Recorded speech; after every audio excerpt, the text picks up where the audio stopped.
അതായത് ഇപ്പോൾ ഏറ്റവും ഒടുവിൽ ഐക്യരാഷ്ട്രസഭ സെക്രട്ടറി ജനറൽ ഗുട്ടറസ് പാകിസ്ഥാൻ്റെ ഷഹബാസ് ഷെറീഫിനെ അഭിനന്ദിച്ചിരിക്കുകയാണ് പ്രധാനമന്ത്രി. അവർ മധ്യസ്ഥതയ്ക്ക് വേണ്ടിയിട്ട് വഹിച്ച പങ്കിൻ്റെ പേരിൽ. അപ്പോൾ അവരെ ഓപ്പറേഷൻ സിന്ധൂറിലൂടെ തകർന്ന ആ രാജ്യത്തിൻ്റെ ഒരു പ്രസ്റ്റീജും അഭിമാനവും ഉണ്ട്, നാഷണൽ ഓണർ.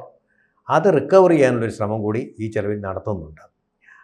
എന്തുകൊണ്ട് ഇപ്പം എല്ലാവരും ചോദിക്കുന്ന ഒരു ചോദ്യം, പല രാഷ്ട്രത്തലവന്മാരും പറഞ്ഞിട്ടുള്ളതും UAE ഇന്ത്യയിലേക്കുള്ള പുതിയ അംബാസഡർ പറഞ്ഞിട്ടുള്ളതുമായ ഒരു കാര്യം, നരേന്ദ്രമോദി ഒന്ന് ഫോൺ എടുത്തു കഴിഞ്ഞാൽ, ലോകത്തിലെ ഏറ്റവും പോപ്പുലറായിട്ടുള്ള പ്രധാനമന്ത്രിയാണ് നരേന്ദ്രമോദി, സോഷ്യൽ മീഡിയ വഴിയാണ്. ആ പ്രധാനമന്ത്രി ഒന്ന് ഫോൺ എടുത്തു കഴിഞ്ഞാൽ തീരുന്നതേ ഉള്ളൂ ഈ ഇറാൻ US പ്രശ്നം എന്നാണ് പറഞ്ഞത്. US-ഉമായിട്ടും ഇറാനുമായിട്ടും പിന്നെ ഗൾഫ് രാജ്യങ്ങളുമായിട്ട് GCC രാഷ്ട്രങ്ങളുമായിട്ടും ഒരേ സമയം, അതേപോലെ ഇസ്രായേലുമായിട്ടും ഒരേ സമയം സൗഹൃദം പുലർത്തുന്ന ഒരു രാജ്യമെന്ന നിലയിൽ പല പ്രശ്നങ്ങൾക്കും പരിഹാരം കണ്ടെത്തിയിട്ടുള്ള ഒരു രാജ്യമെന്നുള്ളതായി എന്തുകൊണ്ടാണ് ഇന്ത്യ ഈ കാര്യത്തിൽ ഒരു മുൻകൈ എടുക്കാതിരുന്നത്? എന്തുകൊണ്ടായിരിക്കാം? പശ്ചിമേഷ്യൻ സംഘർഷത്തിൽ ഭാരതത്തിന് ഒരു മീഡിയേറ്ററി റോൾ എടുക്കാൻ കഴിയില്ല, മധ്യസ്ഥനാകാൻ കഴിയില്ല. അതിൽ 2-3 കാര്യങ്ങളുണ്ട്. ഒന്ന്, നമ്മുടെ പ്രധാനമന്ത്രി എന്ന് ഞാൻ ഉദ്ദേശിച്ചത് നമ്മുടെ രാജ്യത്തിന് നിലവിൽ പശ്ചിമേഷ്യയിലെ എല്ലാ രാജ്യങ്ങളുമായിട്ടും, ഇറാൻ ഉൾപ്പെടെയുള്ള രാജ്യങ്ങളുമായിട്ടും, GCC രാജ്യങ്ങളുമായിട്ടും, ഇസ്രയേലുമായിട്ടും, ഒപ്പം പാലസ്തീനിയൻ ജനത അവരുടെ അതോറിറ്റിയുമായിട്ടും ഒക്കെ നമുക്ക് ഒരുപോലെയുള്ള സൗഹൃദ ബന്ധമുണ്ട്. അമേരിക്കയോടും നമുക്ക് വലിയ മോശമില്ലാത്ത ബന്ധങ്ങൾ തന്നെയാണ്. പക്ഷേ പ്രശ്നം എന്ന് വെച്ചാൽ ഈ പശ്ചിമേഷ്യയിലെ സംഘർഷം എന്ന് പറയുന്നത് മറ്റു ഒരുപാട് കാരണങ്ങളായാലും വളരെ നീണ്ട നാളാണ്, ഒരു വളരെ മാരകമായ ചില വിഷയങ്ങളുടെ പ്രതിഫലനമാണ്. 1979 ഇസ്ലാമിക് റവല്യൂഷൻ നടന്ന കാലഘട്ടം മുതൽ 1979 ഫെബ്രുവരി മുതൽ അമേരിക്കയും ഇറാനും 2 ധ്രുവങ്ങളിലും വർഗശത്രുക്കളായിട്ടാണ് ഇതുവരെ നയതന്ത്ര മേഖലയിലും പ്രവർത്തിക്കുന്നത്. ഉഭയകക്ഷി അടിസ്ഥാനത്തിൽ അമേരിക്കയും ഇറാനും തമ്മിൽ യാതൊരു ചർച്ചയും കഴിഞ്ഞ 47 വർഷത്തിനുള്ളിൽ നടത്തിയില്ല. ആദ്യമായി ചർച്ച നടത്തുന്നത് ഈ 2026 ഏപ്രിൽ 12 ഇസ്ലാമാബാദിൽ വെച്ചാണ്. പക്ഷേ അവിടെ പാകിസ്ഥാൻ ഒരു മീഡിയേറ്റർ ആണ് എന്ന് പറയുന്നത് നമുക്ക് അംഗീകരിക്കാൻ കഴിയില്ല. പാകിസ്ഥാൻ ട്രംപിൻ്റെ ഒരു ഏജന്റായിട്ട് പാകിസ്ഥാൻ പ്രധാനമന്ത്രി പ്രവർത്തിച്ചൊന്നുമില്ലോ പറഞ്ഞു. അതെയല്ലോ, അത് അല്ലാതെ. കാരണം പാകിസ്ഥാൻ അന്താരാഷ്ട്ര പൊളിറ്റിക്സിൽ ഒരു മീഡിയേറ്റർ റോൾ എടുക്കാനോ ഇന്ന് ഗൾഫ് നാടിലെ സംഘർഷത്തിന് ഇടയിൽ നിന്നൊരു മധ്യസ്ഥനാകാനോ പാകിസ്ഥാന് കഴിയില്ല. ഒന്ന്, പാകിസ്ഥാനിലെ പ്രേക്ഷകർക്ക് വളരെ പ്രധാനപ്പെട്ട ഒരു കാര്യം, ട്രംപ് പറഞ്ഞു, പാകിസ്ഥാൻ അനുസരിച്ചു. ട്രംപ് പാകിസ്ഥാനിലൊരു വെന്യൂ ഒരുക്കാൻ പറയുന്നു. അതിന്റെ സെക്യൂരിറ്റിയും അമേരിക്ക തന്നെ ആയിരിക്കും കൊടുക്കുക. കാരണം പാകിസ്ഥാൻ, നമുക്കറിയാം, പാകിസ്ഥാനിലെ അത്രയും പ്രശ്നങ്ങളുള്ള സ്ഥലമാണ്. അതുകൊണ്ട് ആ തരത്തിൽ അവിടുത്തെ ഒരു സെക്യൂരിറ്റി അംബ്രല അമേരിക്ക സൃഷ്ടിക്കുന്നതായിരിക്കാം. അപ്പോൾ ആ സൃഷ്ടിക്കുന്ന അംബ്രലയിൽ പാകിസ്ഥാൻ ഒരു വെന്യൂ ഒരുക്കുന്നില്ല. മറ്റൊന്ന്, പാകിസ്ഥാനിന് ഈ വിഷയത്തിൽ ഇടപെടാൻ കഴിയില്ലെന്ന് ഞാൻ പറഞ്ഞത്, പാകിസ്ഥാൻ ഇസ്രയേലുമായിട്ട് നയതന്ത്ര ബന്ധമോ പാകിസ്ഥാൻ അംഗീകരിക്കുകയോ ചെയ്തിട്ടില്ല. അപ്പോൾ ഒരു നെഗോഷിയേഷൻ ടേബിളിൽ പശ്ചിമേഷ്യയിൽ നമ്മൾ കൊണ്ടുവരണമെങ്കിൽ പശ്ചിമേഷ്യയിൽ 4 പ്രധാന ആക്ടേഴ്സാണുള്ളത്. ഒന്ന് ഇറാൻ, മറ്റൊന്ന് ഇസ്രയേൽ, മൂന്നാമത് ഇറാൻ ഫണ്ട് ചെയ്യുന്ന ഇറാന്റെ പ്രോക്സികൾ, ഹൂതികളാണെങ്കിലും, മറ്റൊന്ന് 4-മത്തത് അമേരിക്കയാണ്. കാരണം അമേരിക്കയ്ക്ക് ഈ മേഖലയിലെ എല്ലാ രാജ്യങ്ങളിലും ബേസസ് ഉണ്ട്. അതിൽ പഴയ ഇറാഖിൽ, സിറിയയിൽ, അതുപോലെ ഇസ്രയേലുമായിട്ടാണെങ്കിലും GCCയിലെ ഗൾഫിലെ 6 രാജ്യങ്ങളിലും എല്ലാം തന്നെ അമേരിക്കയ്ക്ക് താവളങ്ങളുണ്ട്. അമേരിക്കയുടെ പെർമനന്റ് ആയിട്ടുള്ള സൈനിക വിന്യാസവും ഈ മേഖലയിലുണ്ട്. അതുകൊണ്ട് തന്നെ ഈ മേഖലയിലെ 4 വിഭാഗങ്ങളെ ഒന്നിച്ചു കൊണ്ടുവരുന്നതിന് ഒരിക്കലും പാകിസ്ഥാന് കഴിയില്ല. കാരണം പാകിസ്ഥാനും ഇസ്രയേലും തമ്മിൽ യാതൊരു തരത്തിലുമുള്ള നയതന്ത്ര ബന്ധമോ മറ്റു തരത്തിലുള്ള ബന്ധങ്ങളോ ഇല്ല. ഭാരതത്തിനാണ് ഈ 4 കൂട്ടരുമായിട്ട് 3 കൂട്ടരുമായിട്ട്, അതായത് ഇറാനിയൻ പ്രോക്സികളുമായിട്ട് നമുക്ക് ബന്ധങ്ങളൊന്നുമില്ല. പക്ഷേ ഇറാനുമായിട്ട് നമ്മൾ നല്ല ബന്ധമുണ്ട്. പക്ഷേ നമ്മളുടെ പരിമിതി എന്ന് പറഞ്ഞാൽ ഇതിലൊരു ഭാഗത്ത് ട്രംപും മറ്റൊന്ന് ഇറാനിലെ മത നേതൃത്വവുമാണ്. ഒരു ഡിപ്ലോമാറ്റിക് ചാനലിലൂടെ ഇത്തരം കാര്യങ്ങളെ കൊണ്ടുവരാനായിട്ട് ഈ 2 കൂട്ടരും നിയമം പാലിക്കുകയോ പരസ്പരം ബഹുമാനിക്കുകയോ ചെയ്യുന്നവരില്ല. നമ്മൾ ട്രസ്റ്റ് ഡെഫിസിറ്റ് ഉണ്ടെങ്കിൽ നമുക്ക് ചർച്ച പുരോഗതിക്കില്ല. അപ്പം നമുക്ക് ഒരു വിഷയത്തെ ഒത്തുതീർപ്പാകണമെങ്കിൽ നയതന്ത്ര രംഗത്തൂടെ ഒത്തുതീർപ്പാകണമെങ്കിൽ രണ്ട് രാജ്യങ്ങളും തമ്മിൽ ഒരു പരസ്പരം ഒരു സൗഹൃദത്തിൻ്റെതായ തരത്തിൽ അല്ലെങ്കിൽ പീപ്പിൾസ് ടു പീപ്പിൾ പറഞ്ഞ കുക്കികളും മെയ്റ്റികളും തമ്മിലുള്ള പോലൊരു ഡിവൈഡാണ്. അല്ല അതുപോലെ ഞാൻ പറയുന്നില്ല. അതിന് രണ്ട് കമ്മ്യൂണിറ്റി എന്നുള്ള തരത്തിലാണ്. മറ്റേത് അങ്ങനെയല്ല. ഇത് ആശയപരമായിട്ട് തന്നെ ഇറാനിയൻ റവല്യൂഷൻ, അല്ലെ ഇറാനിലെ ഇസ്ലാമിക് ഒരു കാര്യം കൂടെ വ്യക്തത വരുത്താൻ പറ്റേ.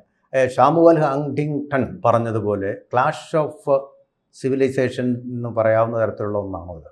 രണ്ട് സംസ്കാരങ്ങൾ തമ്മിലുള്ള ഒരു ഏറ്റുമുട്ടൽ അല്ല. ക്ലാഷ് ഓഫ് സിവിലൈസേഷൻസ് എന്ന് നമ്മൾ ഇത് പറയാൻ പറ്റില്ല. കാരണം അറബി രാജ്യങ്ങൾ എല്ലാം ഇറാന്റെ കൂടെ അല്ല നിൽക്കുന്നത്. അപ്പോൾ ഉദാഹരണത്തിന് ഇറാനിലെ ഇസ്ലാമിക് റവല്യൂഷൻ ഏറ്റവും കൂടുതൽ ഭയക്കുന്നത് നമ്മൾ ഗൾഫിലെ 6 സുൽത്താനേറ്റുകളാണ്. സൗദി അറേബ്യയും നമ്മൾ നേരത്തെ സൂചിപ്പിച്ച ഖത്തറും ഒമാനും ബഹ്റൈനാണെങ്കിലും UAEയും കുവൈറ്റും ഒക്കെ ഇറാനെ ഭയക്കുക എന്ന രാജ്യം. അതായത് ഇസ്ലാമിക് റവല്യൂഷൻ്റെ ഫണ്ടമെൻ്റൽ തിയറി എന്ന് പറഞ്ഞാൽ ഈ രാജഭരണത്തിനെതിരാണ് അവർ. നമ്മൾ കമ്മ്യൂണിസ്റ്റുകളുടെ വിപ്ലവം പോലെ തന്നെയാണ്. അതുകൊണ്ട് ഗൾഫിലെ അറബി രാജ്യങ്ങൾ ഏറ്റവും കൂടുതൽ ഭയക്കുന്ന തത്വശാസ്ത്രം എന്ന് പറയുന്നത് ഇറാനിലെ ഇസ്ലാമിക് റവല്യൂഷനാണ്.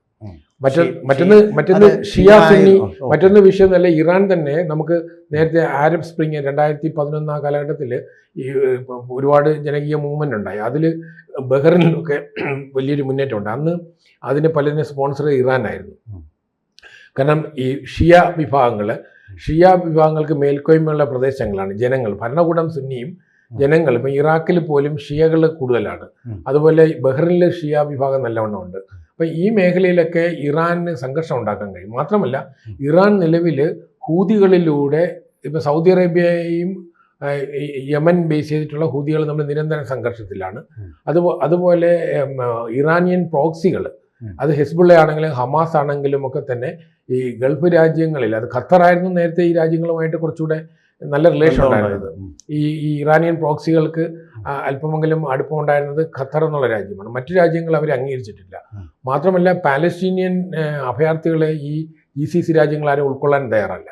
അപ്പം അതുകൊണ്ട് തന്നെ ഒരു ക്ലാഷ് ഓഫ് സിവിലൈസേഷനോ മതപരമായ ഒരു ക്രിസ്ത്യൻ മുസ്ലിം സംഘർഷത്തിനോ ഈ മേഖലയിൽ സ്കോപ്പില്ല. കാരണം അറബി രാജ്യങ്ങളിൽ ഇറാന്റെ നേതൃത്വം സ്വീകരിക്കാൻ തയ്യാറല്ല.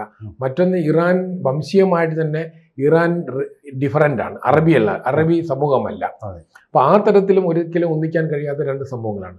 അപ്പോൾ നമ്മൾ ചോദ്യത്തിലേക്ക് വന്നു കഴിഞ്ഞാൽ ഇന്ത്യക്ക് ഇവിടുത്തെ പരിമിതി എന്ന് പറഞ്ഞാൽ ഈ വിഷയത്തിൽ വളരെ സങ്കീർണമായ ഒരു വിഷയമാണ്. നമ്മുടെ നയം, ഇന്ത്യയുടെ ഔദ്യോഗിക നയം, നമ്മൾ 1965 ഇന്ത്യ പാകിസ്ഥാൻ യുദ്ധ സമയത്ത് നമ്മൾ റഷ്യയുടെ മീഡിയേറ്ററി റോൾ എടുത്തിരുന്നു നമ്മൾ. അത് നമ്മുടെ ഇന്നത്തെ ഇന്ത്യ അംഗീകരിക്കുന്നതല്ല. നമ്മുടെ നയം എന്ന് പറയുന്നത് എല്ലാ പ്രശ്നങ്ങളും ഉഭയകക്ഷി അടിസ്ഥാനത്തിൽ ബൈലാറ്ററലായിട്ട് ചർച്ചയിലൂടെ പരിഹരിക്കണം. അതിൽ നമ്മൾ രണ്ട് കൂട്ടരോടും സംസാരിക്കുന്നത് റഷ്യയോടും ഉക്രൈനോടും ഇന്ത്യൻ പ്രധാനമന്ത്രി ഈ സന്ദേശം നിരവധി ഒക്കേഷനിൽ പല മൾട്ടിലാറ്ററൽ ഫോറങ്ങളിൽ ഈ വിഷയം നമ്മൾ ഉന്നയിച്ചിട്ടുണ്ട്. കാരണം നിങ്ങളുടെ സംഘർഷത്തെ നിങ്ങൾ പരസ്പരം ആ ചർച്ചയിലൂടെ പരിഹരിക്കണം. ഇന്നത്തെ ഒരു ന്യൂക്ലിയർ വേൾഡിൽ നമുക്ക് യുദ്ധത്തിലൂടെ നമുക്ക് ഒരു വിഷയം പരിഹരിക്കാൻ കഴിയില്ല. ഇത് നേരത്തെ പണ്ട് നമ്മൾ പറഞ്ഞ ക്യൂബൻ ക്രൈസിസിൽ അന്ന് ക്രൂസ്ചേവ് പിന്മാറുന്നതിന് ഒരു പരിധിവരെ ഒരു കാരണം എന്ന് പറഞ്ഞാൽ ഈ സംഘർഷം, ഒരു ന്യൂക്ലിയർ വേൾഡിൽ, ന്യൂക്ലിയർ ലോകത്ത് ഒരു സംഘർഷത്തിന് സാധ്യതയില്ല എന്നുള്ള ഒരു തിരിച്ചറിവായിരുന്നു. കാരണം ഒരു 3ാം ലോക മഹായുദ്ധം താങ്ങാനുള്ള കരുത്ത് ഈ ഭൂമിക്കില്ല. കാരണം അതൊരു ന്യൂക്ലിയർ സംഘർഷമായിട്ട് മാറും. അതുകൊണ്ടാണ് വൻശക്തി സംഘർഷം വരുമ്പോൾ ആ തരത്തിൽ ഒരു പരിധിവരെ ലോകത്ത് അങ്ങനെ ഒരു സംഘർഷം വരാതിരുന്നത്. അപ്പം നമ്മൾ ഈ വിഷയത്തിലേക്ക് നമ്മൾ വരുമ്പോഴും ഇന്ത്യക്ക് നമ്മുടെ മാധ്യമങ്ങൾ പലപ്പോഴും പറയുന്നത് പോലെ ഇന്ത്യക്ക് ഇതിനകത്തൊരു മീഡിയേറ്ററി റോൾ എടുക്കാൻ കഴിയാത്ത കാര്യം, ഇതിൽ നമ്മളൊരു മീഡിയേറ്ററി റോൾ എടുത്താൽ ഈ വിഷയത്തിൽ നമുക്ക് വിജയകരമായ ഒരു ഇതിലേക്ക് വരാൻ കഴിയും. കാരണം ഇതിലെ താല്പര്യങ്ങൾ ഞാൻ നേരത്തെ സൂചിപ്പിച്ചല്ലേ, 47 വർഷമായിട്ട് അമേരിക്കയും ഇറാനും തമ്മിലുള്ള സംഘർഷമുണ്ട്. ആ സംഘർഷത്തിന് ഒരുപാട് കാരണങ്ങളുണ്ട്. അതിൽ അമേരിക്കയുടെ ജിയോ പൊളിറ്റിക്കൽ ഇൻട്രസ്റ്റ് ഉണ്ട്, അമേരിക്കയുടെ എനർജി ഇൻട്രസ്റ്റ് ഉണ്ട്, അമേരിക്കയ്ക്ക് ഈ മേഖലയിലെ താല്പര്യങ്ങളുണ്ട്. അപ്പോൾ ഇറാൻ അത് ബ്ലോക്ക് ചെയ്യുന്നു. ഒരർത്ഥത്തിൽ ഇറാനിലെ ഇസ്ലാമിക് റവല്യൂഷന് വന്നതിന് ശേഷമാണ് അമേരിക്കയ്ക്ക് GCC രാജ്യങ്ങളെ കയ്യിൽ കിട്ടുന്നത്. കാരണം അതുപോലെ സദ്ദാം ഹുസൈൻ കുവൈറ്റിനെ ആക്രമിച്ചതിന് ശേഷം പറയുമ്പോഴാണ് ജയപ്രസാദ് സാറേ ഒരു പ്രധാനപ്പെട്ട കാര്യം, കഴിഞ്ഞ ദിവസം അറേബ്യയിൽ ഒരു പ്രമുഖ നിരീക്ഷകനായിട്ടുള്ള അബ്ദുൽ ഖാലിഫ് അബ്ദുള്ള എന്ന് പറയുന്നതാണ്, അദ്ദേഹം എക്സിൽ പറഞ്ഞിരിക്കുന്ന ഒരു കാര്യം, ഇനിമേൽ അമേരിക്ക എന്ന് പറയുന്നത് ഞങ്ങളുടെ തന്ത്രപരമായ ഒരു ആസ്തിയല്ല, ബാധ്യതയാണ്. എന്ന് പറഞ്ഞാൽ ഞങ്ങൾക്ക് ഇറാൻ ഇത്രയധികം മിസൈലുകൾ ഞങ്ങളുടെ രാജ്യത്തേക്ക് അമേരിക്കൻ ബേസുകളിലേക്ക് അയക്കാൻ ഇത്രയധികം കുഴപ്പങ്ങളും ഉണ്ടാവാൻ കാരണം അമേരിക്കൻ ബേസുകൾക്ക് അനുവാദം കൊടുത്തു. കോടിക്കണക്കിന് രൂപയുടെ ലാഭം അമേരിക്കയ്ക്ക് അതിലുണ്ടായെന്നും പറയുന്നു. അപ്പോൾ അതിന് സൈനിക താവളം അവരുടെ ഇനി വേണ്ട, നമുക്ക് പകരം നമുക്ക് സ്വയം പ്രതിരോധിക്കാൻ നമുക്ക് കഴിഞ്ഞു, അതുപോലെ നമ്മളിനി സ്വയം പ്രതിരോധിക്കുക എന്നൊരു ആശയം ഇപ്പോൾ പക്ഷേ ഇത് നമ്മൾ പ്രായോഗികമാണ്. അക്കാഡമിക് രംഗത്ത് കേൾക്കുമ്പോൾ വളരെ സുഖകരമാണ്. പക്ഷേ GCC രാജ്യങ്ങളെ ഇന്റർസെപ്റ്റ് ചെയ്യുന്ന സംവിധാനം, അതായത് ഏതാണ്ട് 3200-ലധികം ഡ്രോൺസും മിസൈൽസും UAE-ലും, അത് ചെറിയ UAE-ലും മാത്രം ഇറാൻ അയച്ചിട്ടുണ്ട്. അതിൽ 99% ബ്ലോക്ക് ചെയ്യുന്നത്, ഇന്റർസെപ്റ്റ് ചെയ്യുന്നത് അമേരിക്കയുടെ അല്ലെ പറഞ്ഞ ടെക്നോളജി തന്നെയാണ്. ഗൾഫ് രാജ്യങ്ങൾ വികസിച്ച ടെക്നോളജി അല്ല. അപ്പം അതുകൊണ്ട് അമേരിക്ക ഈ സംഘർഷത്തിൽ ഈ മേഖലയിലെ വ്യാപാര ബന്ധങ്ങളെയും ടൂറിസത്തെയും യാത്രാ സംവിധാനങ്ങളെയും അതുപോലെ സപ്ലൈ ചെയിനെയൊക്കെ ബാധിച്ചെങ്കിലും ജനങ്ങൾക്ക് വലിയ ജീവഹാനി ഉണ്ടാകാത്തതിൻ്റെ പ്രധാന കാരണം അവരുടെ പ്രതിരോധ ശേഷിയാണ്. അത് പ്രധാനമായിട്ടും അമേരിക്കയും വെസ്റ്റേൺ വേൾഡിനും പ്രൊവൈഡ് ചെയ്യുന്ന, അതിൻ്റെ സാമ്പത്തികമായിട്ടല്ല ഉദ്ദേശിച്ചത്, അതിന് ടെക്നോളജിക്കലി പ്രൊവൈഡ് ചെയ്യുന്ന സെക്യൂരിറ്റിയാണ്. മറ്റൊന്ന്, അമേരിക്കൻ താവളങ്ങൾ മാറിയാൽ നാളെ ഇറാനിയൻ റവല്യൂഷൻ മിനിറ്റുകൾ കൊണ്ട് കുവൈറ്റിനെയും അല്ലെങ്കിൽ സദ്ദാം ഹുസൈൻ ചെയ്ത പോലെ മിനിറ്റുകൾ കൊണ്ട് തന്നെ ഈ ബഹ്റൈൻ ഉൾപ്പെടെയുള്ള ചെറിയ രാജ്യങ്ങളെ പിടിച്ചെടുക്കാൻ കഴിയും. അമേരിക്ക അല്ലെങ്കിൽ വേറൊരു സൂപ്പർ പവറിൻ്റെ സൈനിക സപ്പോർട്ട് അവിടെ ഇല്ലെങ്കിൽ ഏത് സമയത്തും ഇസ്ലാമിക റവല്യൂഷണറി ശക്തികൾക്ക് ഈ രാജ്യങ്ങളെ, സൗദി അറേബ്യ കുറച്ചുകൂടി വലുതാണ്, പക്ഷേ UAE, Qatar, Oman, Bahrain, Kuwait ഈ 5 രാജ്യങ്ങളും താരതമ്യേന സൈനികമായിട്ട് നോക്കുമ്പോൾ അവർ സ്വയം പര്യാപ്തമായ രാജ്യമല്ല, പക്ഷെ അവർ വളരെ സമ്പന്നമായ രാജ്യമാണ്. അവർക്ക് ഇന്ന് അമേരിക്കൻ, യൂറോപ്യൻ രാജ്യങ്ങളുടെ സൈനിക അല്ലെങ്കിൽ ടെക്നോളജിക്കൽ സപ്പോർട്ടുണ്ട്. അപ്പം അതുകൊണ്ട് അവരെയൊക്കെ വിമുക്തമാക്കിക്കൊണ്ട് സ്വയം പര്യാപ്തമായി ഇന്ത്യ നിൽക്കുന്നത് പോലെ നിൽക്കാനുള്ള കഴിവ് ഈ രാജ്യങ്ങൾക്കില്ല. അതിനാവശ്യമായിട്ടുള്ള മാൻ പവർ അവർക്കില്ല. കാരണം ചെറിയ രാജ്യങ്ങളും, കാരണം അവരുടെ മാൻ പവർ വലിയ ശതമാനം പുറത്തുള്ള രാജ്യങ്ങളിൽ നിന്നാണ്. ഈ രാജ്യങ്ങളിലേക്ക് ജനസംഖ്യയിൽ ഭൂരിപക്ഷം പേര് പുറത്തുള്ള രാജ്യം, ഭാരതീയർ തന്നെ വലിയൊരു ശതമാനം വരുന്നുണ്ട് ഈ രാജ്യങ്ങൾ. അതുകൊണ്ട് അത്തരം ഒരു സാധ്യത ഞാൻ കാണുന്നില്ല. പക്ഷേ ഈ മേഖലയിൽ നമ്മളുടെ പരിമിതി എന്ന് പറയുന്നത്, ഞാൻ നേരത്തെ പറഞ്ഞ പോലെ ഈ വിഷയങ്ങളുടെ ആഴം അത്ര വലുതാണ്. അത് റിസോൾവ് ചെയ്യപ്പെടാത്തോളം കാലം, കാരണം ഇസ്ലാമിക് റവല്യൂഷണറി ഐഡിയോളജി ഒരു ഭാഗത്ത്, അമേരിക്കയുടെ സാമ്രാജ്യത്വ മോഹങ്ങൾ മറുഭാഗത്ത്, ഇതിന് ബദലായിട്ട് ഇസ്രയേൽ എന്ന രാജ്യത്തിൻ്റെ നിലനിൽപ്പിൻ്റെ വിഷയമുണ്ട്. അവരും അയൽ രാജ്യങ്ങളുമുള്ള നിരന്തര സംഘർഷത്തിൻ്റെതായ ഒരു കാര്യങ്ങളുണ്ട്. അപ്പോൾ ഈ 3-4 ആക്ടേഴ്സ് അവിടെ ഒന്നിച്ച് വരികയാണ്. അവിടെ ഇന്ത്യ എന്നൊരു രാജ്യത്തിന് അവിടെ മധ്യസ്ഥ റോൾ എടുക്കുന്നതിന് ചില പരിമിതികളുണ്ട്. പക്ഷേ ചില ഒക്കേഷൻസിൽ നമുക്ക് പരസ്പരം സംസാരിപ്പിക്കാം. 2 കൂട്ടരെയോടും അങ്ങോട്ടും ഇങ്ങോട്ടും കൂടെ സംസാരിക്കാൻ മാത്രമേ നമുക്ക് കഴിയുള്ളൂ. അപ്പം ചൈനയും അതുകൊണ്ടാണ് വളരെ തന്ത്രപരമായി ഒരർത്ഥത്തിൽ ഇന്ത്യ പോലെ തന്നെ ചൈനയും റഷ്യയും ഒരു പരിധിവരെ ഇന്ത്യ എടുക്കുന്ന നിലപാട് തന്നെയാണ് ഈ വിഷയത്തിൽ. ചില പ്രഖ്യാപനങ്ങൾക്കപ്പുറം അവർ ഫിസിക്കലായിട്ട് ഇൻവോൾവ് അല്ല. തീർച്ചയായിട്ടും അത് തന്നെയാണ് അതിൻ്റെ കാര്യം.